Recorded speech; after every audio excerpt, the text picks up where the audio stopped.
নমস্কার, মিষ্টিস কিচেনে আপনাদের সবাইকে স্বাগত। আজ আমি বানাবো থোড় ঘন্ট। তার জন্য আমি এই থোড়গুলোকে প্রেসার কুকারে 2টো সিটি দিয়ে সেদ্ধ করে রেখে দিয়েছি। এখন আমি কড়া বসিয়েছি, কড়ায় আমি তেল দেবো। আমি সর্ষের তেল দেবো, আপনারা যে কোনো তেল দিয়েই করতে পারেন। কড়ায় তেল দিয়ে আমি তেলটা একটু গরম হতে দেবো।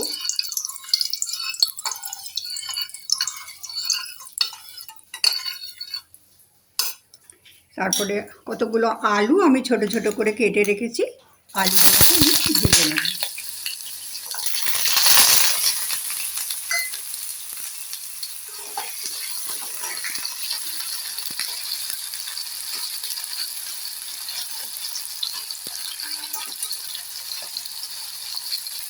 আলুগুলোকে আমি একটু লাল লাল করে ভেজে নেব।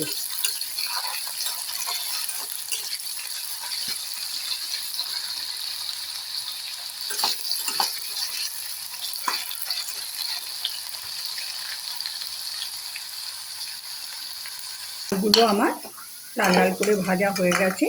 এবারে আমি এই আলুগুলো তুলে নেব, একটা পাত্রে তুলে নেব।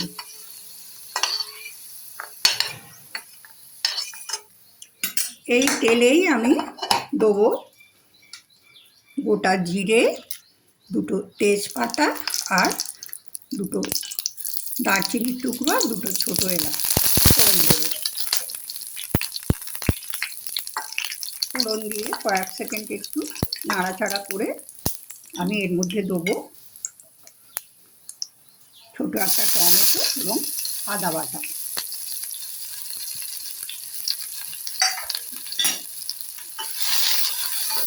টমেটো এবং আদা বাটাটা দিয়ে আমি একটু ভেজে নেবো এগুলো তেলে, যাতে টমেটো এবং আদা বাটার কাঁচা গন্ধটা চলে যায়।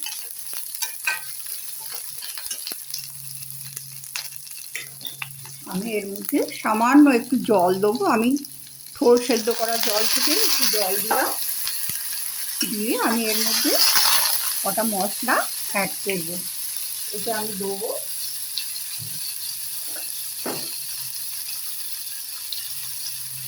স্বাদ মতো জিরে,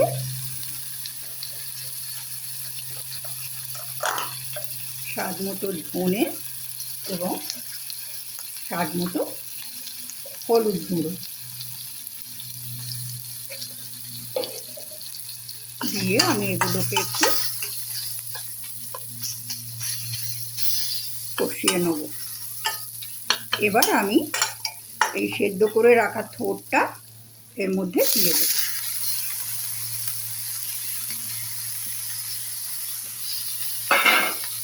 থোড়টা দিয়েও আমি একটু সব মশলা দিয়ে ভালো করে এর সঙ্গে মিশিয়ে নেব, যাতে থোড়ের মধ্যে মশলাগুলো ভালোভাবে ঢুকে যায়।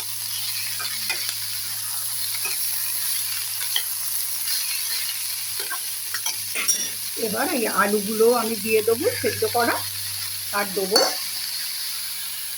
কিছুটা নারকেল কোড়া। আমি সামান্য নুন দেবো, কারণ থোড়টা আমি নুন দিয়ে সেদ্ধ করেছিলাম, সেজন্য খুব অল্পই নুন দেবো। দিয়ে এগুলোকে একটু ভালোভাবে মিশিয়ে নেব।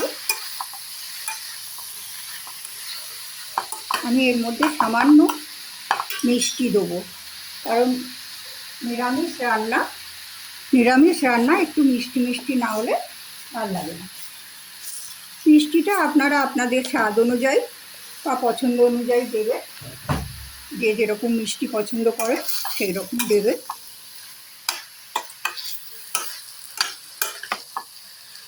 এবার আমি ওপর থেকে একটু জল দিয়ে দেবো। জল দিয়ে আমি এখন এটা 5 মিনিট সেদ্ধ হতে দেবো। চাপা দিয়ে 5 মিনিট সেদ্ধ হতে দেবো।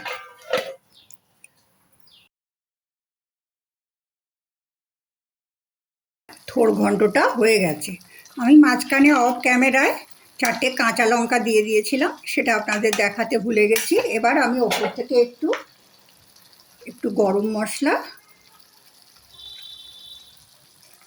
আর 1 চামচ ঘি দিয়ে দেবো।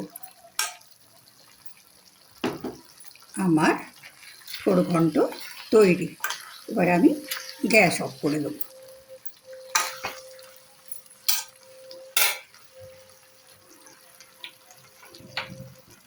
আর থোড় ঘন্ট পরিবেশনের জন্যে তৈরি। আমার এই রেসিপিটা যদি আপনাদের ভালো লাগে তো একটা লাইক করবেন এবং বন্ধুবান্ধব, আত্মীয় স্বজন সকলের সঙ্গে শেয়ার করবেন এবং আমার চ্যানেলকে সাবস্ক্রাইব করবেন এবং কমেন্টে জানাবেন আমার রান্না আপনাদের কেমন লাগছে। আপনারা সবাই ভালো থাকুন, সুস্থ থাকুন।